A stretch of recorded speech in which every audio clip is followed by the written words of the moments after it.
Bonjour encore à toutes et à toutes. Soyez encore les bienvenus pour ces différentes séries de messages. Je suis encore très heureux d'être encore devant vous. Voilà, pour vous entretenir un peu sur la parole de Dieu. Parce qu'aujourd'hui, nous vivons un temps de test. Nous vivons une époque très difficile. Une époque où le diable veut empêcher la parole de se répandre, alors qu'il ne pourra jamais le faire.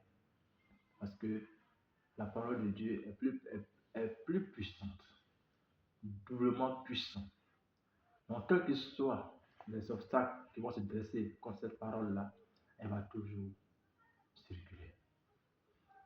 Quel que soit ce que les hommes ont fait, elle va toujours circuler. Même les pasteurs, ils ont tué des chrétiens à cause de la parole de Dieu, mais aujourd'hui, elle est répandue à travers le monde entier. Et par mon canal aussi que Dieu utilise, je vais aussi également répandre cette parole-là. Et nous continuons encore toujours sur comment recevoir la puissance de Dieu. Voilà, on a montré que nous devons, pour que nous puissions bénéficier de cette puissance, nous devons être sauvés. Voilà, avoir faim et soif de la parole de Dieu. Et on a pris des passages, voilà, sur lesquels on a parlé. Et également, on a montré également le coût, quel est le coût, voilà, qui nous permet de pouvoir véritablement recevoir la puissance de Dieu. Parce que Dieu veut que nous recevions cette puissance-là. Mais pourquoi nous n'avons pas? Voilà les trois étapes que Dieu met en face de nous pour que nous puissions l'avoir maintenant. Nous continuons toujours dans la deuxième partie. Voilà, dans la deuxième partie de ce message. Et dans la deuxième partie, c'est le 3. Comment obtenir la puissance de Dieu? Comment moi, en tant que Anderson, ou bien en tant que Yahoo, ou bien en tant qu'une tierce personne, ou bien en tant qu'enfant de Dieu, je peux obtenir la puissance de Dieu. Première chose que Dieu nous demande, voilà, c'est de rejeter, je dis très bien, de rejeter toute forme de religion sèche, morte et vide. Ça veut dire beaucoup de choses. On va prendre pour cela deux passages qui vont nous éclairer davantage. Psaume 143, verset 6. La Bible dit ceci. En suppliant, je tends les mains vers toi. Je me sens devant toi comme une terre qui meurt de soif. Voilà. On doit tendre les mains vers Dieu. Donc, voilà. Et ici, David se considère comme une terre qui meurt de soif. Parce que quand la terre n'a pas d'eau, elle ne peut pas produire. Voilà, elle ne peut pas produire. Voilà. Maintenant, si nous pratiquons une religion qui ne reçoit pas d'eau, elle ne peut pas produire. Donc, si la religion n'a pas de puissance, si dans la religion dans laquelle nous sommes n'a pas de puissance, elle ne peut pas produire. Si elle est morte et sèche et vide, on ne peut pas produire de fruits. Les fruits ne peuvent pas se... C'est comme tu plantes un arbre et que l'arbre, tu l'arroses. Si tu ne l'arroses pas, l'arbre va mourir. Voilà. Donc ça veut dire que si la religion dans laquelle tu appartiens, le Saint-Esprit n'est pas vivant, si le Saint-Esprit n'arrive pas à pouvoir donner véritablement satisfaction à cette communauté-là, quitte cette communauté. Parce que tu ne vas jamais recevoir la puissance de Dieu étant dans cette communauté. Parce que lorsqu'elle est sèche, elle est morte, et que l'Esprit Saint ne travaille pas véritablement, lorsqu'on fait taire le Saint-Esprit, il faut vraiment laisser cette religion. Parce qu'aujourd'hui, ce que les gens ne comprennent pas, ce n'est pas l'homme que nous suivons. Ce n'est pas une communauté que nous suivons. C'est Jésus-Christ que nous suivons. Et c'est lui qui est la clé voilà, qui peut ouvrir toutes sortes de choses dans notre vie. Non, si nous fions aux hommes, nous n'allons jamais recevoir la puissance de Dieu. Mais si nous fions à Jésus-Christ et au Saint-Esprit, et que le Saint-Esprit nous oriente là où nous devons partir, c'est en ce moment-là que nous pouvons recevoir la puissance de Dieu. Jérémie 29, verset 12. Jérémie 29, verset 12 à 13. Jérémie 29, verset 12 à 13. La Bible dit ceci. Jérémie 29, 12 à 13. Si vous venez alors m'appeler et me prier, je vous écouterai. Si vous vous tournez vers moi, vous me trouverez. Moi, le Seigneur, je vous le déclare, si vous me recherchez de tout votre cœur, je me laisserai trouver par vous. Voilà. Si nous le cherchons de tout notre cœur, de toute notre pensée, et que nous prions véritablement, donc il est important pour nous que nous ayons une vie de prière. Il est important pour nous que nous soyons assidus dans la lettre de la parole de Dieu, que nous puissions la méditer chaque jour et être assidus dans la parole de Dieu. Et c'est en cela là que Dieu pourra nous donner cette puissance-là.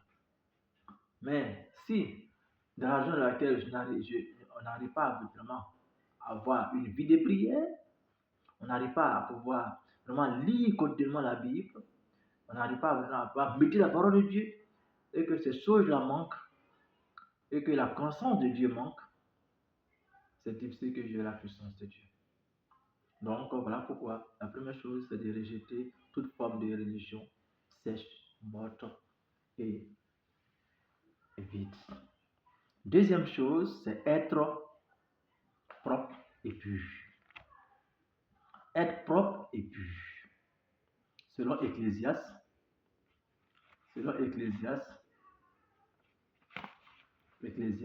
chapitre 9.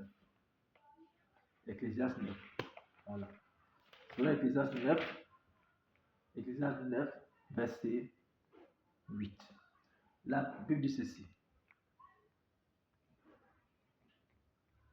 En toutes circonstances, mets des vêtements de fête et n'oublie jamais de parfumer ton visage. Voilà. Donc, il est important pour nous que nous soyons propres, nous soyons purs, nous vivions dans la sanctification, nous vivons dans la sainteté. Parce que si nous sommes sages, comme par exemple, je prends l'exemple, tu vas au marché, tu achètes un bel habit pour ton enfant. Et qu'arrivé à la maison, tu veux que l'enfant essaie pour voir si la vie lui rentre correctement. Et que voilà que l'enfant s'est botté dans la boue, l'enfant est très sale. Vas-tu lui faire porter cet habit? Non. Tu vas lui dire, va te laver. Et le temps qu'il va prendre pour se promener, courir, sauter, danser, tout cela va prendre un temps. Et c'est après maintenant ce temps-là que quand il sera propre, il va se laver, il sera propre, il va porter l'habit. Voilà. Non, également aussi, nous aussi, il est important pour nous que nous puissions nous débarrasser de toutes ces choses. Notre vieille nature, on doit se débarrasser de ça. Notre vieille nature, on doit s'en débarrasser. Voilà. On doit s'en débarrasser de ça. Et vraiment, naître de nouveau. C'est important. Être propre et pur devant Dieu. Parce que Dieu aime ceux qui sont saints. Gloire à Dieu. Que Dieu encore nous bénisse davantage. Ensuite, troisième chose, Dieu nous dit de la demander. Demander à Dieu. Luc 11. Luc 11, verset 9 à 10. La Bible dit ceci. Et moi, je vous dis, demandez et vous recevrez. Cherchez et vous trouverez. Frappez et l'on vous ouvrira. Car quiconque demande reçoit. Et qui cherche trouve. Et l'on ouvrira la porte à qui frappe. Donc, si tu cherches, tu trouves. Donc, il est important pour nous que nous frappions. Nous demandons à Dieu de recevoir la puissance de Dieu. Donc, dans la prière, on doit toujours demander à Dieu, Seigneur, donne-moi la puissance. Donne-moi de recevoir ta puissance. Donne-moi de recevoir ta puissance. Donne-moi de recevoir ta puissance. Donne-moi de recevoir ta puissance. Donc, cela, c'est important. Dernière chose, voilà, il y en a beaucoup, mais on va se limiter là. Voilà, c'est la dernière chose. Quatrième chose, voilà, confessez ce que la parole de Dieu a à dire sur vous, sur chacun de vous, au lieu de confesser ce que vous ressentez. Voilà, ne confessez pas ce que vous ressentez, mais confessez ce que la parole de Dieu dit sur vous. Sur vous particulièrement, ce que la parole de Dieu dit sur vous, c'est ça que vous devez confesser. Si Dieu ne fait pas ça, voilà, c'est comme par exemple une personne par exemple, qui va voler de la nourriture. Il a très faim, il va voler la nourriture. Et quand on lui demande pourquoi tu as voler la nourriture, il va se justifier pour dire non, parce que j'avais faim. Il a confessé qu'il a volé la nourriture parce qu'il avait faim. Mais le vol, c'est un péché. Il devait demander. En demandant, on lui aurait donné à manger. Mais il n'a pas demandé, il a le volé. Voilà. Donc, voilà ce que Dieu nous demande. Voilà. Ne pas se justifier, ne pas justifier le péché. Ne pas justifier le péché. Parce qu'en justifiant le péché, c'est comme on confesse ce qu'on ressent. Voilà. Parce qu'on trouve que ce qu'on a fait comme péché là, c'est normal. C'est juste. Voilà. Parce que si je ne voulais pas la nourriture, est-ce que j'allais manger? Est-ce que ma faim allait être étanchée? Non. J'allais peut-être mourir de faim. Mais en le faisant, c'est fait pour la bonne cause. Non. Parce que la nourriture n'appartient pas, pour demander. Voilà. Et pour cela, on va lire un passage. Proverbe 23, verset 7. Proverbe 23, verset 7. La Bible dit ceci. Proverbe 23, verset 7, il est écrit. Car il ne pense pas ce qu'il dit. Mange et bois, te dit-il. Mais en réalité, il ne te veut aucun bien. Voilà. Il ne te veut aucun bien. Quand quelqu'un vient te mentir pour dire non, cette personne-là, c'est parce qu'il avait fait qu'il a mangé, laissez-le manger, laissez-le tranquille. Voilà. Et à votre place, qu'est-ce que vous allez faire? C'est ça. C'est-à-dire que tu justifies ce qu'il a fait. C'est comme lorsque nous suivons quelqu'un dans le mal, lorsque nous suivons quelqu'un dans la forfaiture, c'est comme si on encourage cette personne à faire des choses contraires à la parole de Dieu. Donc, il est important que nous vivions dans la vérité. Dieu nous bénisse.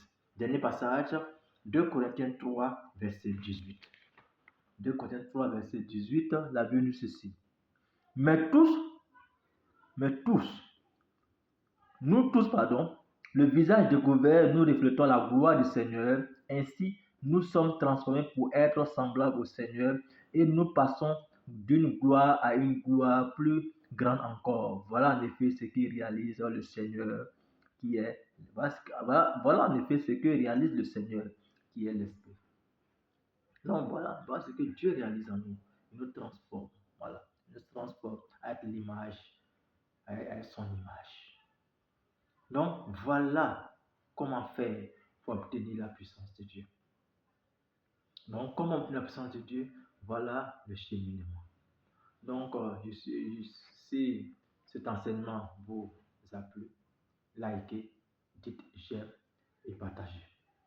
Et que Dieu nous bénisse et à la prochaine pour d'autres messages. Dieu nous bénisse davantage.